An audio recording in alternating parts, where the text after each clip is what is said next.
Golden State Media Concepts Baseball Podcast. We cover everything Major League, from spring training to the World Series. We've got your favorite club covered, from New York to Boston to LA. This is the Golden State Media Concepts Baseball Podcast.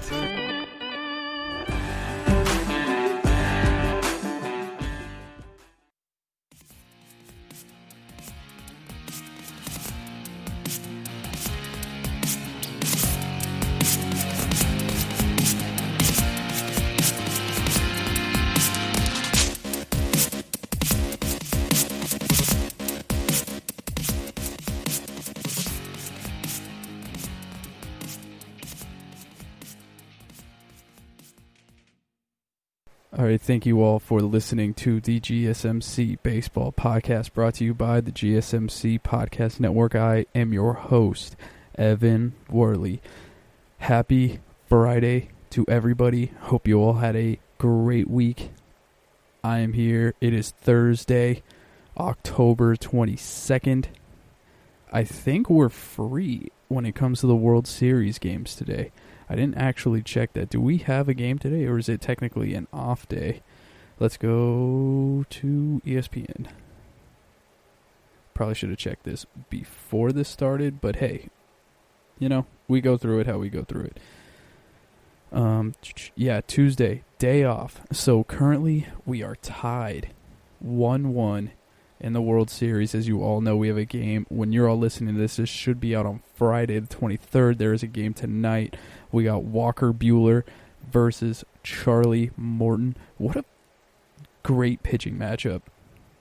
Absolutely oh my God, it's such a good pitching matchup. And then, the Dodgers have also named their starter for Saturday, which is Julio Urias. The Dodgers pitching is so weird. We'll get to the Dodgers pitching later in the show, actually. I think the third segment is basically about the Dodger pitching. But before we get into that, so I titled this episode Nerdball. And the reason why I called it Nerdball is because I was watching the first Game 2, I noticed it. I didn't notice it in Game 1. I don't think they did it in Game 1 because the Dodgers took that one. But last night in Game 2, I saw a shift where I think it was only with Max Muncy. It might have been done a little bit more, but I only caught on to it when Muncy was up to bat. But they had the 4 outfielders for the Rays. 3 infielders, 4 outfielders. And that made me so mad that it worked. So mad. Like, more mad than I've been in a very long time, that you could just leave one side of the field almost completely unoccupied and put another outfielder in there and just be like, all right, well, here we go. What happened to baseball when we have hitters that just can't regularly go to the opposite field? Like, any professional hitter should see that there is one person on that left side of the field. I don't care how much you're getting paid. This is the World Series. Like, it's hard to hit a homer in the big leagues. I know they make it look easy, but the fact that the great ones can do it 40 times out of a 120 or a 162 game season, 40 homers per year, is you'll make a lot of money, a ton of money doing that. You could be terrible. Look at Adam Dunn. Adam Dunn had a lengthy career just because he could smack 40 homers a year. But here's the thing. Adam Dunn was never called upon in the World Series to be like, hey, we need you to hit it out. Because they know that it's not a regular thing. Well, it is a regular thing because it happens all the time in games. Like, every game has at least one homer, especially now in the game that we have today. But, I mean, if you have one person that's just like, all right, hit it out. Like, every time he's up to plate, if you think about it, the average at bat is at least 3 pitches. Right? The average, I don't even know what the average pitches per at bat is during, there is no like really average on that, or there's nothing that I could find. But if you're looking at that and the average at bat, let's just say it's 4. Let's just say blanket statement 4 pitches. And you see 4 pitches per at bat, and you have about 500 at bats in a season. So you're looking at 3 times 162. So it's around. Let's go another blanket statement 500. 500 at bats. You see around 4 pitches. That is 2,000 pitches a season, and you only hit 40 of them out. You got to find another way to do something, pal. And the fact that Max Muncy could not see that and be a good enough hitter to be like, I'm going to exploit this. And it doesn't even have to be like Max Muncy at all, because they're going to start doing this more. And I see it all the time with the shift where the third baseman is playing short. And then you got, we're all familiar with what the shift is, especially for a left-handed batter. I don't care how much you're getting paid. Put the ball in play and make something happen. Maybe this is because I'm coaching like kids now or something, where maybe I'm just not computing what's going on, but I know that it's way easier to pitch from the windup than it is from the stretch, A, and B, it's a lot harder to pitch when you're tasked with trying to control the runner on base. You know what I'm saying?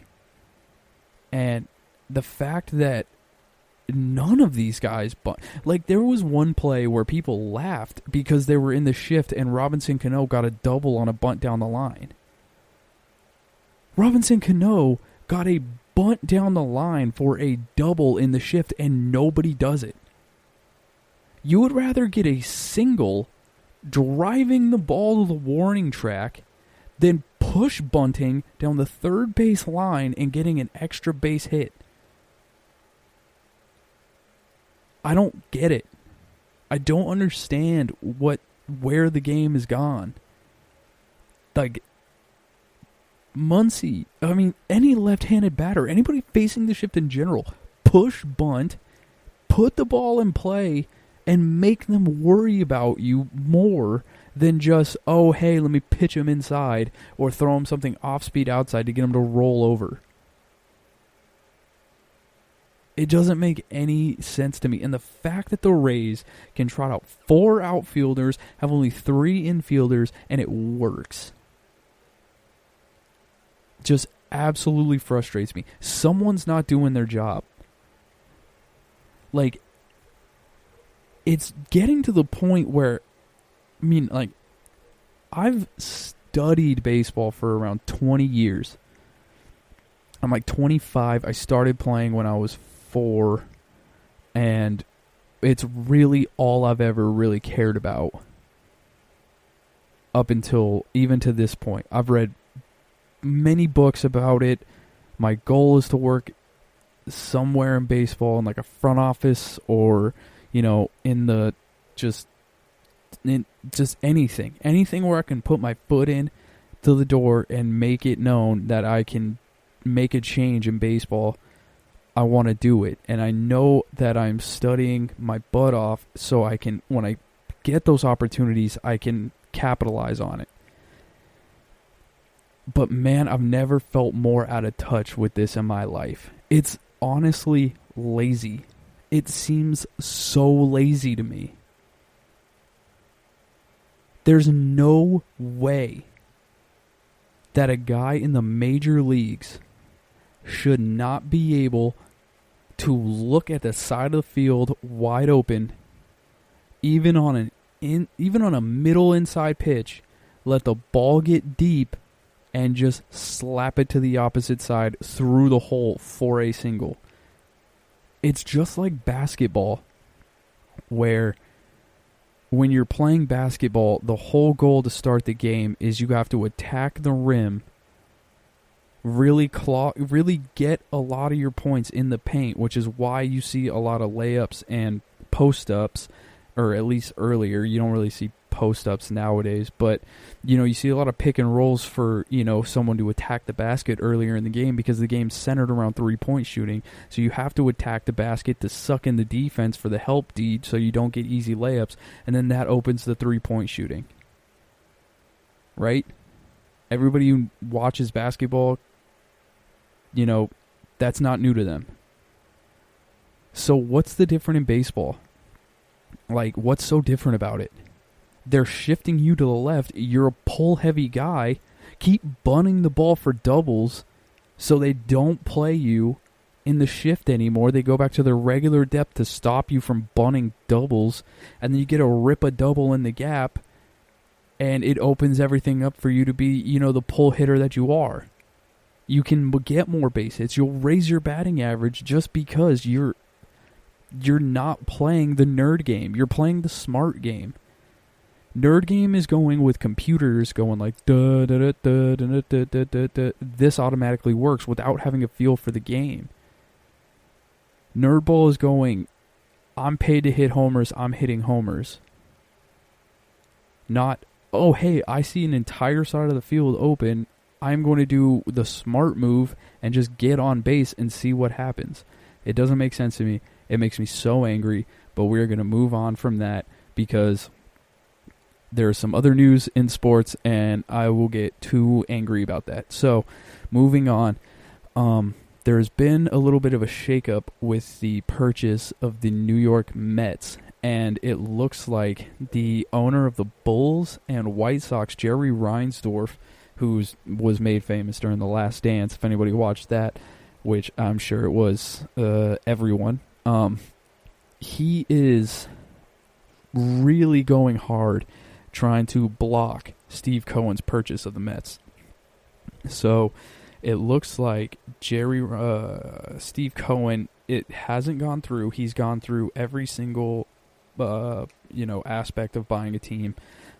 Everything's been going smooth with flying colors. But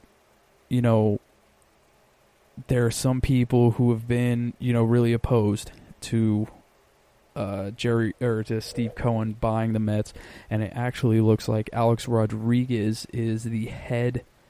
He's leading the pack on, who's gonna be the new owner of the New York Mets, which is terrifying because I don't think that A-Rod would be a good owner at all. Yeah, I really don't. There's nothing about A-Rod that I look at and go, oh, he would be an incredible owner. I get that he has his A-Rod Corp, he has all that, but he's doing with A-Rod Corp, all I've seen is he just does interviews with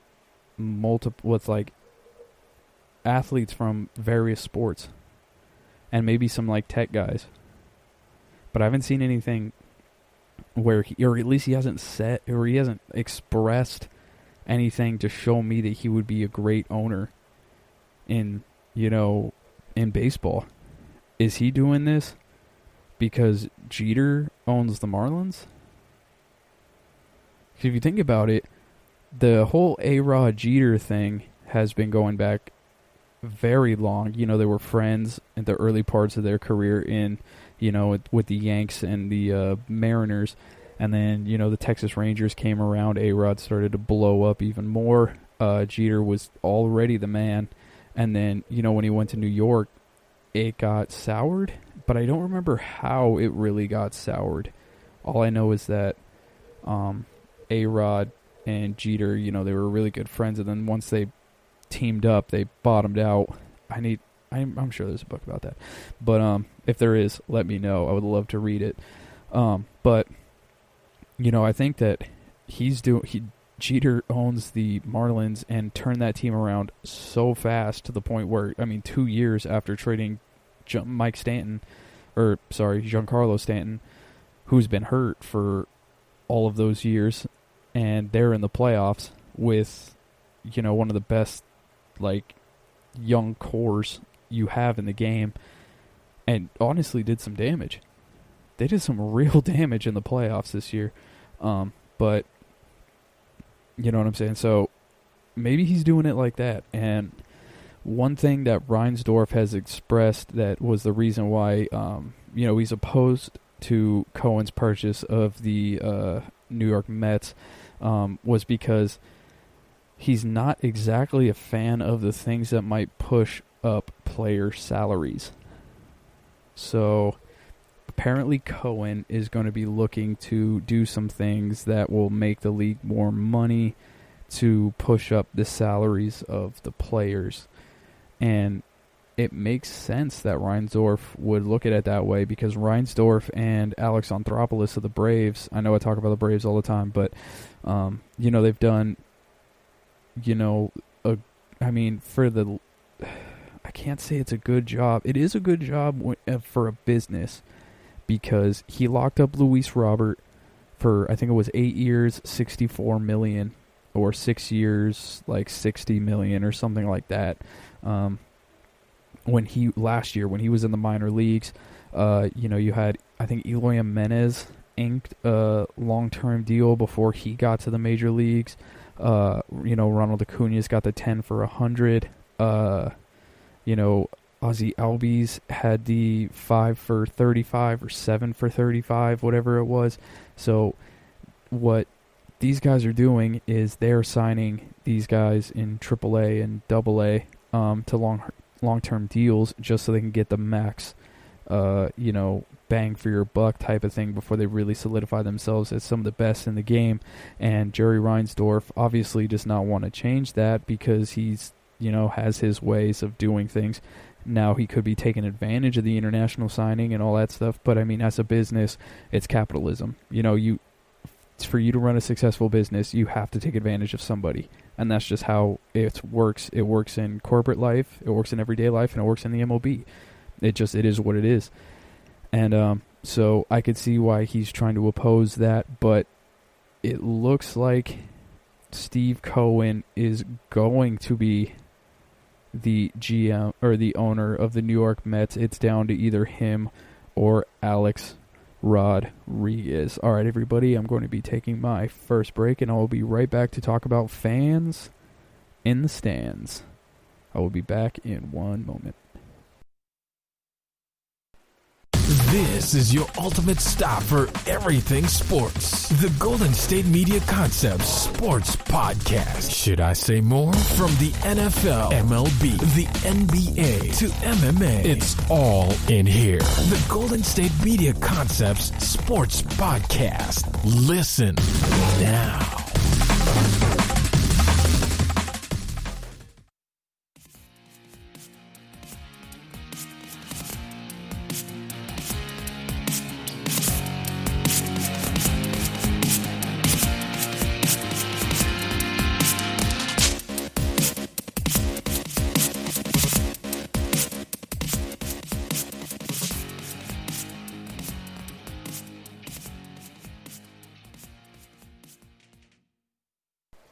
All right, everybody, we are back, so let's talk about fans in the stands. So, having fans in the stands for the World Series, even though it was very, very minimal, made me really miss fans in the stands for, not just the playoffs, but the regular season. And I know we saw fans in the stands in Texas in the bubble, but before that we didn't. I didn't know how much I missed it, to be completely real with you, especially in the playoffs where you have, your towels waving and the real home field advantage is in. I know they're playing it through the speakers and stuff, but, I definitely miss the fans in baseball. Basketball, not so much. Maybe on, like, Luka Doncic's buzzer beater, but besides that, not so much. It was really all just baseball.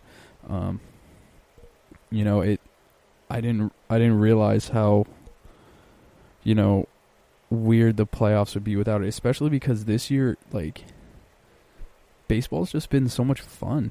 Like, it has been a lot of fun. Like, CC Sabathia described this year as, like, the Dominican Fall League, where everything is, amped times 20. And, little singles are celebrated, doubles are celebrated, strikeouts, there's fist pumps, there's gyrating, there's, pimp jobs like, Cody Bellinger dislocating his shoulder, celebrating a home run, walking halfway to first base, watching the ball fly. It's just been more fun. And I really do wish that, we had fans for this season. But I'm talking about it because with the whole, bubble system in Arlington and the fans being there, it's leading to, baseball having a lot of fans in 2021. And the reason I say a lot of fans is because people think like, oh, if we can't have fans by March, for spring training, then we're not going to be able to have fans in the season. Well, that's not necessarily true. And the reason I say that's not necessarily true is because, spring training, it gets, it's hard to, really do the whole distance thing there because it's more of a vacation destination than anything else. Because I went there for a vacation. I went to the Cactus League in 2017, I think it was, and it was so much fun. Like, I'm telling you, it is absolutely awesome. And we just had so much fun, and there's so many things to do because you're in the middle of it. It's March, basketball's on, you have hockey season is still going on, baseball's just starting. It's pretty much what we did was we looked at it as, we were in a hotel, you go down for your free, like, little hotel breakfast or whatever, and there's just a bunch of people in, like, the little waiting room, just in all their baseball gear, just talking about where they're from and why they're there. Like, I've never had more fun on a trip than when I went to the Cactus League. I was at, like, this weird, like, La Quinta hotel in Mesa, and, you're just sitting in your hotel, and someone just walks up next to you and is like, oh, so are you a fan of, like, who'd you come to see? And it's like, oh, I'm a fan of these guys. And it's like, oh, yeah, is this your first time? How many times have you been here? You just share stories about what it's like going to spring training over and over and over again. And that's going to be a bummer. Like, that truly will be a bummer if there's not enough fans in the stadiums and, all the weird stuff that you got to do, like the quarantining and all that kind of stuff. But that's a huge bummer. But besides that, like, when the season starts, there's been a ton of games where there hasn't been a lot of people in the seats. Like, wasn't the main joke that no one was going to baseball games until basketball season was over? And it's true, though. Like, if you really think about it, like, baseball games aren't really sold out ever. And especially the day games. Like, if you play a day game I remember there was one game where there was, like, I was watching a day game with the Cincinnati Reds once, and nobody was there. Like, there were more people in the stands, at this game, at the World Series. Obviously, but I mean, they're only letting in 10,000 people, so it looks like there are more people at these games when they're only letting in, a certain amount than there is when everything was normal and, you just wanted to go watch the Reds play. No, that's not a slight. I'm not trying to, throw jabs at the Cincinnati Reds or anything like that, but, we have to gauge it for what it is. If the NBA plans on, because nobody knows what the NBA's plans are. They're looking, I hear things change almost daily to where it's, oh, you're going to have the draft in, November 18th. We're going to have free agency starting November, 17th. And then, we're going to have tip-off by Christmas, no later than Martin Luther King Day. So you're looking at it like that, and it's like, okay, we have that. And then it says, the next day it'll be like, well, we don't know when the draft's going to be. don't expect baseball or basketball back until March. And it's like, well, what are you guys doing? So that's going really back and forth. They fully haven't grasped the whole social distance, whatever, inside the stadiums. But it's also, it costs a freaking $1 billion to go to a basketball game anyways. They completely priced out average people, but, I'm not going to sit there and, complain about that. Baseball, at least, the tickets are somewhat reasonable. I mean, you can get pretty decent seats for like $75, which isn't, in today's era, that's not too bad. But yeah, it's like, what are we doing? Baseball, nothing's really gonna have to change. We have so many seats open all the time. Really the only time where the games would be close to being sold out is on the weekends. But weekdays, they're always free anyways. I guarantee you, even with the social distancing measures that you're going to have to take to run a ballpark with, they're doing it in Arlington right now during the World Series, I guarantee you on a regular, weekday in May, let's just go May, the third Wednesday in May, there's a night game between, let's go with the Cardinals and the Pirates. You really think that you're going to have to, cut down on the number of tickets you sell? No, you'll be right at... If anything, it'll look better. Because probably only 10,000 people would want to go to that game. And it's probably only going to be, the younger kids... the younger people, I should say, who want to go to those games because it can stay up at night. The college kids, I don't know if there's colleges in St. Louis, Missouri. There is the University of St. Louis, so that pretty much answered my question. But, and there's Pittsburgh. Boom, right there. So it's you just hand out, hey, college kids, here's cheap tickets to a baseball game. You want to go? They'll probably go. And if anything, it looks like, okay, hey, we offered 10,000 tickets, we sold 9,000. That should make teams feel a little better about ticket sales than anything. Instead of offering, 30,000, 40,000 and only selling 9. I don't know, it seems like it's a lot, more, better on the morale than the other portion, I guess. So I think that baseball is doing it right, where we've, slowly brought it back into the World Series. Just the fact that they tested this out with the NLCS and the World Series is absolutely nuts to me.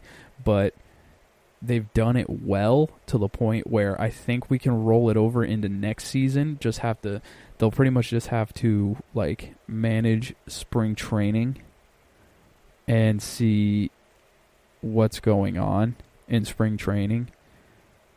Florida spring training is going to be nuts, because they're going to have to battle the local government in that. But I think Arizona spring training will be fine because there's a lot more things to do. I've never been to Florida. I don't know if there's a ton of things to do in those areas besides watch baseball. I liked the Cactus League, obviously for reasons that I said before, but also we also went to Top Golf and, went golfing. There's movie theaters around and all these different places that you can go and see. But, we saw a Suns game. That wasn't that fun because the Suns are trash. But then we also saw Phoenix Coyotes, or is it the Arizona Coyotes or Phoenix Coyotes? I don't know. I think they changed their name. But anyways, we saw a Coyotes game. The Coyotes won. That was kind of cool. Made fun of our friend. But, yeah, it's for the next season, we really don't need to have an answer for this whole COVID thing until August. Really, if you think about it. Because baseball doesn't even get full until late August and, September, where the playoff push really comes and the teams are getting ready to clinch. That's when the stadiums really get packed because the games finally have some more pressure on the line. They could, we could get into the whole shorten the season argument because let's be real, if you want more people in the stands, you're going to have to shorten the seasons. Because, I mean, it's kind of hard to get psyched over Game 41 when, you have 121 games left. And it's just like, okay, you can tell me. I remember they did that thing where I think the Rangers had to play a play-in game or something like that. And it said the team that they played the play-in game against, there was a shaky call on like a Joe Nathan like save situation that blew that. And they said if that would have switched, it would have never happened. And then the Texas Rangers, I think, lost that game and didn't make the playoffs, even though they should have if that call would have been made. But it's like, it's so hard to piece that together in the moment. Like, in 121 games, that call could have came back to bite us against that exact team. Like, no one, it's like, I feel like that's an anomaly. That's just not how it's going to work. So, I mean, we can get into the whole argument of shortening the season. I think it's fine because, you get spring training right at the perfect time where it's not, like, too crazy hot. It's still very, very hot, but not crazy hot. And then, you get the regular season through the dog days of summer when there's nothing. And then you just get that last month, like this month right here of October is normally the best month of the year for sports because you have college football, you got the NFL, you got NBA starting, you got baseball, you have NCAA basketball like coming right around the corner that you're gearing up for, and it's just the perfect combination of just non-stop sports. I think hockey also starts. I'm not really sure. I'm not the biggest hockey guy, but you know what I'm saying? Everybody knows what I'm talking about. So it's like you have this perfect month right here where everything's going on. And I think it's perfect that baseball's stretched out that way. I mean, maybe you could keep the same, March to October schedule, but just have some more off days in between where they're not playing every single day. That could make a lot of sense. That could make more sense. But still, it's like, it's just, for the diehard fans, that you want to come home and just turn that game on in the back, like for background noise, and just like do whatever you were going to do and just look up every now and then just to see what's happening, or put on like the dual screen where you have the 2 to 3 or 4 games on at the same time, just, cycling between those. That is a lot of fun. I do enjoy that. But then again, that's all people are doing during that time because the games don't really mean anything. They're just background noise at that point. So baseball, I think, is in the best position to go into next year, pretty much, I would say pretty seamlessly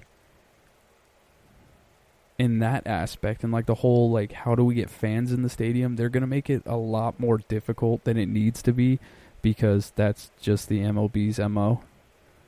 I mean, we have another CBA that has to get done, which, most likely will end up in another strike, which is terrible. But, I mean, it is what it is. We saw it a few months ago where, MLB owners and MLB players are at their throats at all times, and no one seems to be happy with the deal once it ends. It's always just like, oh, they got us or we got them kind of a thing. So that's not, it's not a lot of fun, but it is what it is. Besides that, when it comes to just playing the game of baseball next season, I don't think anybody has to worry. I think baseball is going to be right back to where it needs to be, to where it was, and just, it's just going to be as exciting. Because I don't think this energy is going to die down. I think this energy is here to stay, which is fantastic. If we can get this type of energy during every single game this year, I know it's not going to happen, but every game we play during the regular season has this type of energy, I am all for it. I need the gyrating. I need the primal screams after a strikeout. I need the, Brewster Gratterall throwing his hat and pointing directly to the sky. Like, that is so cool to me. And just seeing the amount of energy and the passion that these guys have for the game, I think that baseball is going to be in the best point moving forward for any other sport. And there we go, everybody. I'm going to be taking a quick break, and I will be right back to talk about the Dodgers pitching. I know I mentioned that in the first segment, but we really need to dive in on the Dodgers pitching and who really is to blame if the Dodgers do not win the World Series. You guys are probably not going to like my take, but it is a hot take, so I will be right back after this break. Tired of searching the vast jungle of podcasts? Now listen close and hear this out. There's a podcast network that covers just about everything that you've been searching. Hey! The Golden State Media Concepts Podcast Network is here. Nothing less than a podcast bliss with endless hours of podcast coverage.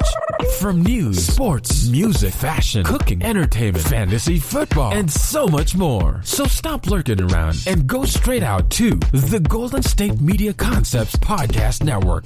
Guaranteed to fill that podcast itch. Whatever it may be. Visit us at www.gsmcpodcast.com. Follow us on Facebook and Twitter, and download us on iTunes, SoundCloud, and Google Play.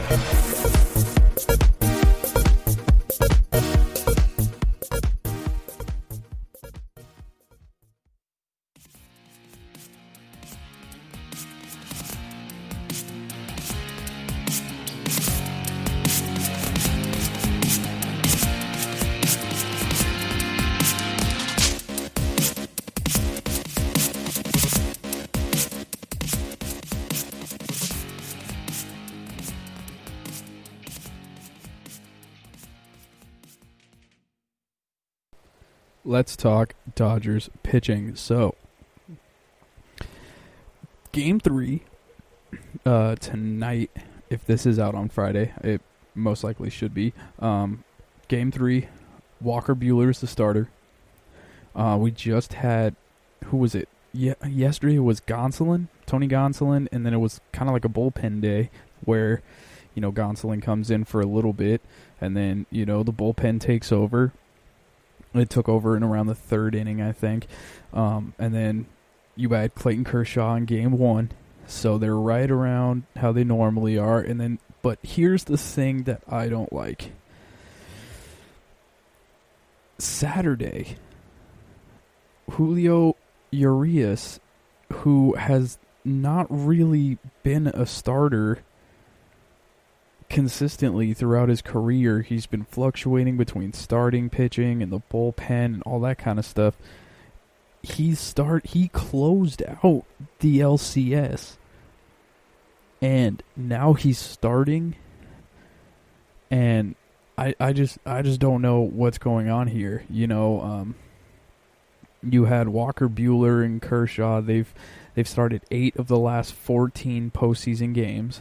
Or 8 of the 14 postseason games. The Dodgers have completely relied on them throughout this postseason run. They've got the first win from Kershaw because, Kershaw's Kershaw. By now, you know how I feel about playoff Kershaw. I'm not as hard on him as everybody else is, but, to each their own.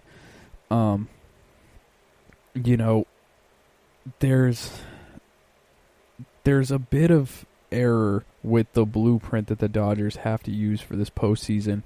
And, they use, like, yesterday, for example, they used 7 relievers to allow 10 hits, and, the Rays even their series. I don't know, man. I just don't like it. I don't like it at all. I really don't. Dave Roberts is, I mentioned it before, he's one of the nicest people I've ever met, but, he is the most optimistic coach, and he is calling for optimism to be, a part of his plan at this point, which, I guess he's right, but, I just don't really like it. He knows that Game 3 winners of a best-of-7 series, when the series is tied 1-1, wins around 69% of the time. 69.1 to be exact. There's 65 of the 94 times that it's happened, the winner of Game 3 in a 1-1 series has won the World Series.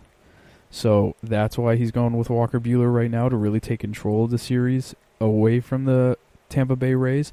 But here's the thing. This is the biggest must-win for the Dodgers they've had in any series. In any series. Like in Boston, they never stood a chance. It was just, they were overpowered from the get-go. You know, with the Astros, the only must-win game was Game 7, and it was a must-win for everyone. I don't think this is a must-win for the Rays. This is 110% a must-win for the Dodgers. You know, they've started, in the regular season, Tony Gonsolin, he had a 2.31 ERA, but, with his weird, the way he's pitching, and it's not his mechanics, it's not his, it's not anything on him, it's just the way that they play him. His ERA after Game 2 is 9.39. And that was just him giving up, maybe it was like 1 or 2 homers to the Braves, and then a homer to Brandon Lowe, and it's just, he's at a 9.3. I don't think I think he's been pitching pretty well, but the numbers. That's when I believe that numbers lie. There was a show where it was numbers never lie. Numbers lie 100%, and the same goes with Dustin May. Dustin May, he had a regular season ERA of 2.5 and has a 5 ERA in the postseason after allowing 3 runs in 1 1/3 inning yesterday. And I don't like it because Gonsolin he wasn't a reliever, he was a starter during the season. He was a starter during the season. Dustin May was a starter during the season. I think 10 out of his 12 appearances were starts, something like that. But when it comes to something like that, they're too young to be in the position to where you can just throw them in and interchange them and use them as much as you possibly can. You can't do that. One person that Dodger fans need to really, if you're gonna blame somebody for the situation that you're in right now, I think one person relies heavily blame-wise on this team. It's David Price. If you think about it, if you go with David Price and you throw him in right now, you don't have to have one in the World Series. You can have that elite 3-man rotation and, maybe have one bullpen day. Maybe you have a day where you attack them with Dustin May and Tony Gonsolin. Have Gonsolin go through the lineup once, have May go through the lineup once, and then you attack with the bullpen. But, when you have, because you can go Kershaw Game 1, David Price Game 2, Buehler Game 3, Kershaw would have 3 days rest going into Game 4 instead of having Julio Urias, who was in the bullpen, going into Game 4 as a starter. And it doesn't throw people off. Everybody knows their role. It's not like, okay, I'm coming out of the bullpen today, I got to warm up this way and do this. Or it's like, people in general are routine-based. We're all pretty, routine-centered people. But, baseball especially, everybody in sports, everybody has their own routines. They have their game day routine. They have their, they have their off-day routines. Everybody's very routine-based individuals.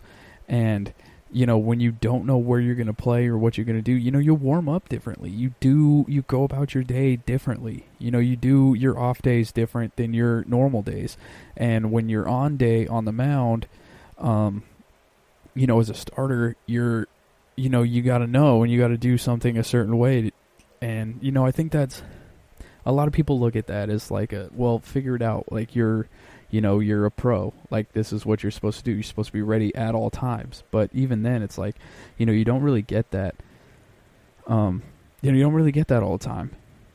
And, I think that if David Price was going to be in this series, I think you have the two best starting rotations going up against each other, and I feel like you have the two best bullpens going up against each other. Because here's another thing. Dustin May and Tony Gonsolin, they're not the best starters. But if you're telling me that you're throwing those guys for 1 to 2 innings per game, and you have to deal with Dustin May throwing 100 miles per hour with that crazy movement that he has and all that energy that he has, and you have to deal with that on a daily basis. And then right after you have him, you got Brewster Gratterall, and you got, Blake Trinan, and you got, Victor Gonzalez, and, on top of that, you got Kenley Jansen. There's so much going on in that bullpen. And then it's like, I didn't even mention Urias or Gonsolin on that. The bullpens kind of mirror each other in a way. And I really think that the reason why the Rays, I listed out the 7 reasons why I think the Rays are going to win the World Series, but that was more pro-Ray than anti-Dodgers. This is anti-Dodgers. The Rays are just going to be able to capitalize on that. 100% the Rays are just going to capitalize on the fact that the Dodgers don't have the pitching rotation that needs, to win the series. David Price, obviously former Ray, we know he was the reason why the Rays made it to the World Series in 2008 because he pitched a lights-out Game 7, and I think he came in late and closed the game out in Game 7 to send him to the World Series back in 2008. But, and then he's taking his hits left and right. He goes from being one of the most elite pitchers in the game to being someone who looks like he doesn't care and doesn't, he's just kind of spaced out on the mound. But you can't take that for granted. When there's a championship on the line, I don't care what anyone says. I don't care if Madison Bumgarner is the Eli Manning of baseball. When you're going into a World Series and you can pick who you want on the mound during the World Series, guarantee you most of you are going to pick Madison Bumgarner, probably in your top 5 pitchers, top 10 pitchers, just because of the track record. He's done it before. The lights aren't going to be too bright. The pressure of it is not going to be too high. And for David Price, granted, last time we saw him, he wasn't the best pitcher in the world. But, when you put him out on that mound in Game 2 of the World Series against his former team, the lights are never going to be too bright for him. I think that's why Mookie Betts has done so well. I think Mookie's done an incredible job because he's been there before, because he's done it all. He's been to the World Series when there was all the fans in the stadium. He's been to the ALCS. He's battled the Dodgers or the Yankees on the big stage. He's battled the Dodgers on the big stage. He's battled the Astros on the big stage. And the big thing about that is he's came out on top and he's won. Once you win those games, you know how to win. And when you know how to win, you're borderline unstoppable. So I think that, obviously Dave Roberts is going to take a major hit, a major hit for the way that this team has pitched. And it's not unwarranted because I feel like the decision to throw Yu Darvish over Alex Wood in 2017 was the worst decision I have ever seen in my entire life going into a do-or-die game of the World Series. That was a horrible decision. It seemed so easy to make. I could not even believe it. So that, and then just the way that he rode, Kenley Jansen to the point where his velocity is so far down, and, he just looks like a shell of his former self a few years ago. He's just been ridden into the ground. Dave Roberts is he deserves the hits that he's taking from his mishandling of pitching. But I think this year is a very special case because, he could have done... I would love to see what he would have done if David Price was in the starting rotation. Because if David Price was in there, we could really see what he would have wanted to do. And if it was a bad move and they lost the World Series because Dave Roberts made a terrible decision on who the fourth pitcher was going to be in this series, or just how he handled the bullpen in general and not the starters, or vice versa, that would have been the reason why Dave Roberts got done in. But I feel like he's going to get done in this year, and if they do it this year, and if they don't win the World Series and Dave Roberts gets fired, I won't. It's not that, I wouldn't like that. You would have to give him another go around. You'd have to give him one more full year, and then even then it would be kind of different because they would have to, hopefully they will re-sign Kike Hernandez, one of my favorite players in the bigs. Maybe they bring back Justin Turner this summer. I don't really know. But there is a ton of different variables at play. And speaking at other variables at play, I'm going to be taking my final break. And you guys know what comes up at the end of the show. It is our free agent spotlight. We are going to be highlighting one, DJ LeMahieu, and see where he will be best suited. What are the rumors coming from his camp? All that good stuff. I will be right back after the break. Want to know the latest in soccer? Then listen to the Golden State Media Concepts Soccer Podcast. From MLS, the World Cup, and the Premier League, we've got you covered. The latest updates, the hottest matches, and news on the league's top players. It's the Golden State Media Concepts Soccer Podcast. David Beckham scores the goal to take England all the way to the World Cup finals. Listen now.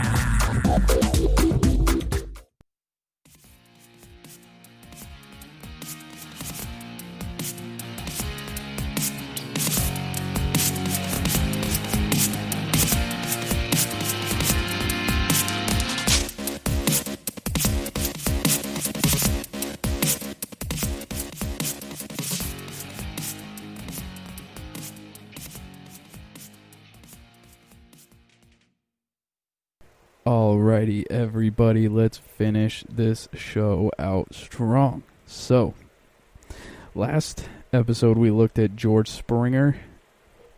So this week we are gonna. I was jockeying between Marcus Stroman and DJ LeMahieu, mainly because Marcus Stroman had some comments that went viral in the news today because he was saying that the only two people in the Yankees rotation that were on his level were Garrett Cole and Luis Severino, which is fair, yeah, but if Severino cannot stay healthy, then he is not on your level because you are infinitely better because you are healthier. Anyways, before that, I actually, scratch that, we are going to go with DJ LeMahieu. So, as we all know, DJ LeMahieu is pretty much a Swiss Army knife infielder for the Yankees. He's going to be 32 years old as of opening day 2021. In 50 games this year, he batted .364. He had a .421 on base percentage, a .590 slugging, 10 homers, 27 RBIs, 41 runs, and a 177 OPS plus, which is 77 points above average, which is pretty dang good.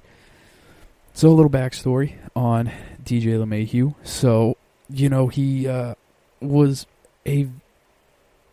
I wouldn't say a no-name signing, but he was a very just throw-in signing. Like, oh, yeah, he did that.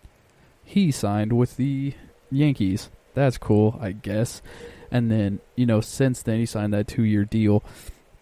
He came into 2019 and he only hit, 327, 375 and had a 518 slugging, 26 homers, 102 RBIs, and kind of just finished 4th in the MVP voting. That's it. His first season with the Yanks absolutely destroyed the league. This season we just read off his stats. He had a 1.011 OPS plus or OPS, and he got himself another top 5 MVP finish. So the last 2 seasons he's been top 5 in the MVP votes twice. So we're just going to look at teams that are going to be vying for his services next season, and who we think he's actually going to sign with. So I'm going to start this list off. Obviously, the number 1 team that is going to be not only going after for DJ LeMahieu, but is going to most likely get him is definitely the New York Yanks. So we already know the Yankees. They got Aaron Judge, Stanton, Garrett Cole, Gleyber Torres, but the best players in the Bronx right now is DJ LeMahieu, and it's not even close. Like, DJ LeMahieu is killing it, and I mean, he's the man. He's been the man in New York these past couple years. I mean, you can't really rely on, as much as, the Yanks love, Aaron Judge, you can't rely on Aaron Judge. Like, that's just, until he can go through an entire season without getting injured, I am not putting my faith in Aaron Judge. I am not putting my faith in Giancarlo Stanton until he can finish the season fully healthy again. I can't do it. Gleyber Torres, he kind of had a rough year. I think this year is pretty much like a wash for all superstars. Like, it is what it is. But I think Gleyber Torres is definitely going to be up. But especially, like, with those guys as, up and down as they are, you have Luke Voit on the team who's going to be getting a massive contract in due time. I think Brett Gardner is also going to be a free agent. I think if you have to choose who you're going after, if you're the Yankees, I get that Brett Gardner's been a Yankee for life and that kind of stuff, but you gotta, like, if Brett Gardner wants to be a Yankee for life, you just gotta tell him, like, if you want to retire a Yankee, you gotta eat this, like, bad contract, because we're trying to win still, and we gotta get this money to DJ so he will stay with the team, because he's the man. He's the fan favorite. He's been the top 5 player in the AL both years he's been in pinstripes. Like, you got to lock up DJ LeMahieu first and foremost before you think about going after JT Realmuto, going around Trevor Bauer, going after Marcus Stroman, like any of these guys. Number 2 has been on everybody's list because, as we've made well aware, these guys, as soon as they get, new ownership, they're going to be spending. It's the New York Mets. So, the Mets have had their bidding war, obviously. You have A-Rod and you have Steve Cohen going back and forth. It's one of those situations. And it's been made very clear. And it happens, it's not just that, it's New York. It happens all the time. You get new ownership and, they want to flex their bank accounts going like, oh, we can get this guy, we can get this guy, we can get this guy too. Like, let's get all of them. And, as soon as Steve Cohen gets in, or, A-Rod, I can't really foresee the future, even though I'm just going to stay Steve Cohen because I'll guarantee you he gets it in there. But, when Steve Cohen gets in, he's just going to start writing check after check after check. And, with DJ LeMahieu, you still got Robinson Cano. And if you have an infield where you move LeMahieu to third base, I don't know who their third baseman is right now. But you have, Pete Alonso, you got Robinson Cano, Jeff McNeil, like DJ LeMahieu in your lineup. That's pretty good. And if you also have the money to go after Realmuto and lock him up, that's about that's what, 6 bats? That's 6 above average bats in your lineup. And then you have DeGrom and Syndergaard. You're going to have to find some more pitching. I don't think you'll have the money to be able to get those 2 like fielders and then Marcus Stroman on top of it. We'll see what they can do. But if you're able to get Real Muto and you're able to get DJ LeMahieu, the Mets bats would be looking nice, like really nice. And you would just have to figure out the back end of that bullpen and the starting rotation. But, it'll get people back in the stands and people back excited about Mets baseball and not just, the standard like, oh, we're the Mets. That we're going to just, something's going to happen and we're going to fall off, and that's just what happens because we're the Mets. It is what it is, kind of a thing.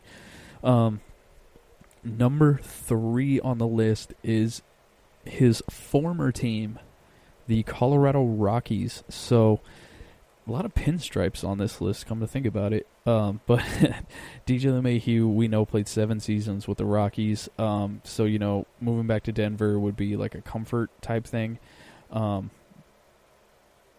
That's kind of where they would go with it. Just like pitch him on, hey, you've been here. It's more comfortable for you. The pitching, I think, has gotten better. I don't think it's good by any stretch, but it's gotten better. The fact that, Kyle Freeland came out and had a pretty decent year. It wasn't anything to write home about, but it was better than his season before that. I feel like the Rockies are going to do whatever they can to, get as many people who could help the team to keep Arenado and Story happy. You have with LeMahieu, they have LeMahieu, Story, Arenado, Charlie Blackmon, David Dahl. Like, those are 5 guys, I think, that are very good bats. They have a decent pitching staff that, they can kind of grow upon. And, with that, I feel like there's a chance. I feel like there is a chance that they could go compete. They're going to have to, get DJ LeMahieu if they want to start to think about competing, to be honest, because the way that, the Giants are coming up, like the Giants aren't world beaters by any stretch, but, they have the groundwork to come back and be competitive. The Padres, they've shown what they can do, and they're here, and they're here to stay. The Dodgers, they're in the World Series right now, as we know. They've inked Mookie Betts to a pretty much career contract. They're going to be here forever. So, they have 3 teams that they're competing against, really. And then the only team that has shown that they're not really going after anybody right now is the Arizona Diamondbacks. And even then, the Diamondbacks can... they can turn it on pretty much at any moment and, start pulling in free agents, like some big players in free agency, because we've seen them come out of nowhere multiple times in the past to come and make the playoffs and actually start competing. So you can never really write them off. Number 4, we have the Los Angeles Dodgers. So the Dodgers, they have Justin Turner as a free agent this year. Kike Hernandez is a free agent. It seems like they're going to, try and bring Gavin Lux up to take over the role of starting second baseman with Kike leaving. Third base, they could move DJ LeMahieu to third base and try and bring him back. I don't think that should happen. I think that, Justin Turner he's the number 1, player in, postseason ranks for the Dodgers in dang near every offensive category.